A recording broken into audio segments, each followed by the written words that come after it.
Hello, in front of me I've got TCL 30 SE.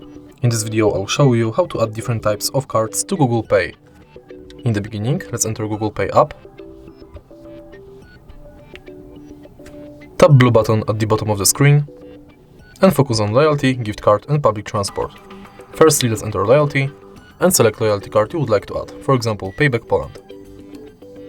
Now you can scan your card or enter details manually.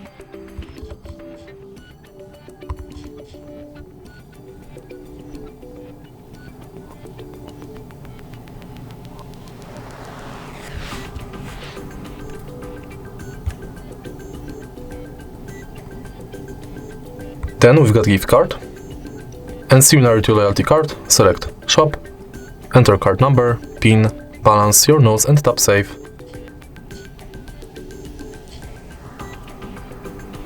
Last card you can add is public transport.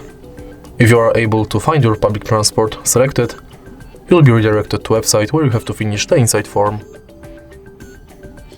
All of your cards will appear right here. If you find this video helpful, please leave like, comment and subscribe.